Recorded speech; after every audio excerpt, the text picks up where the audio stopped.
क्या यही है कांग्रेस का लोकतंत्र? सरकार के खिलाफ बोलने पर देंगे सजा। डीडी न्यूज के 2 वरिष्ठ पत्रकारों पर एफआईआर, दोनों की गिरफ्तारी के लिए भेजी पुलिस। अब जरा सोचिए, एक पत्रकार अगर सरकार से सवाल पूछे, सच्चाई दिखाए तो क्या उसे डराया जाएगा? जी हां, कुछ ऐसा ही हुआ है डीडी न्यूज के सीनियर जर्नलिस्ट प्रखर श्रीवास्तव और अशोक श्रीवास्तव के साथ। कांग्रेस की कर्नाटक सरकार ने इनके खिलाफ एफआईआर दर्ज कर ली और तो और कर्नाटक पुलिस की और एक टीम बकायदा प्लेन से दिल्ली आ गई इन्हें गिरफ्तार करने के लिए। लेकिन सवाल यह है कि क्या सच बोलना अब गुनाह हो गया है? क्या मीडिया की आजादी अब सिर्फ किताबों में रह गई है? क्या राहुल गांधी की कांग्रेस का लोकतंत्र यही है? प्रखर ने साफ कहा है, हम ना झुकेंगे ना डरेंगे, और यही बात कांग्रेस को चुभ रही है। और कैसे 2 पत्रकारों ने मिलकर कांग्रेस को बेनकाब कर दिया है, आज हम आपको बताएंगे पूरा मामला, वो भी साफ शब्दों में, बिना एजेंडा, बिना झूठ के, क्योंकि पत्रकारिता कोई अपराध नहीं है और लोकतंत्र में सबसे बड़ा सवाल यही है, सत्ता को जवाब देना होगा। क्या है पूरी खबर, बताते हैं आपको विस्तार से, लेकिन उससे पहले आयन भारत डिजिटल को सब्सक्राइब कर लीजिए। नमस्कार, स्वागत है आप सबका आयन भारत डिजिटल पर। मैं हूं आपके साथ तनिषा भारद्वाज। राहुल गांधी कहते हैं, जब से केंद्र में मोदी की सरकार बनी है, देश में लोकतंत्र नहीं बचा है। आजकल राहुल गांधी संविधान की कॉपी लेकर पूरे देश भर में घूम रहे हैं, लेकिन इसी राहुल गांधी की पार्टी या कांग्रेस शासित सरकार से सवाल पूछ दो तो तुरंत एफआईआर हो जाती है। सरकार से सवाल पूछने वाली आवाज को दबाने की कोशिश की जाती है और राहुल गांधी कहते हैं उन्हें बोलने नहीं दिया जा रहा है। डीडी न्यूज के 2 वरिष्ठ पत्रकारों को कांग्रेस शासित कर्नाटक सरकार के खिलाफ आवाज उठाना मुसीबत का सबक बन गया है।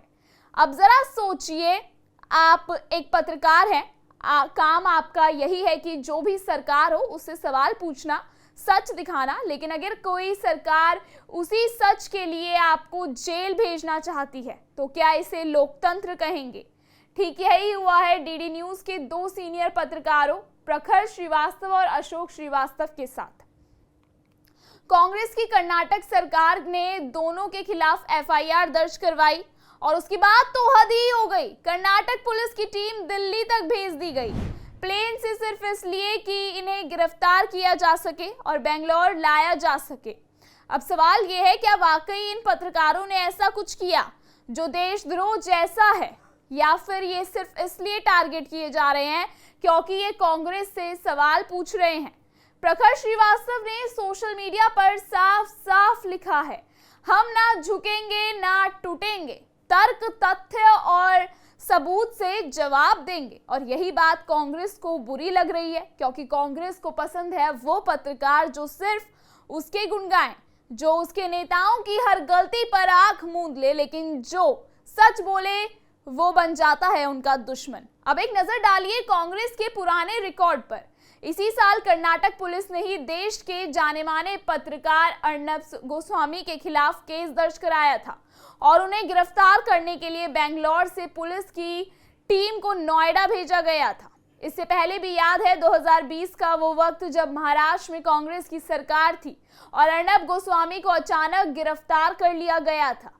क्या किया था अर्नब ने?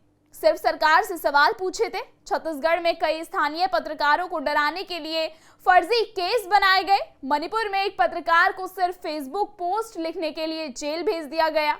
अब यही स्क्रिप्ट प्रखर और अशोक श्रीवास्तव के साथ दोहराई जा रही है, लेकिन इस बार मामला हाईकोर्ट तक पहुंच गया है और कर्नाटक हाईकोर्ट ने तुरंत स्टे दे दिया है। यानी अदालत ने भी माना कि मामला संदिग्ध है। असल में दिक्कत है उस मीडिया से जो बिकता नहीं है, झुकता नहीं है और जो खुलकर जनता की बात करता है। और ये वही कांग्रेस है जो हर मंच से लोकतंत्र, अभिव्यक्ति की आजादी और संविधान की बातें करती है, लेकिन जब सत्ता हाथ में आती है तो सबसे पहले उसी मीडिया को दबाने की कोशिश करती है। अब सवाल सिर्फ प्रखर या अशोक का नहीं है, सवाल हम सबका है। क्या कल आप कुछ सच बोलें और पुलिस आपके घर ना आ जाए?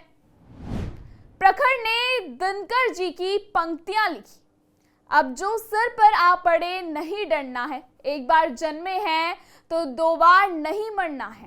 ये सिर्फ कविता नहीं है, ये हर उस पत्रकार की आवाज है जो सच के लिए खड़ा है। तो अगली बार जब कोई आपको बताए कि वो अभिव्यक्ति की आजादी की रक्षक है, तो जरा ये भी सोचिए कि वो प्रखर, अशोक और अर्नब जैसे पत्रकारों के साथ क्या करती है।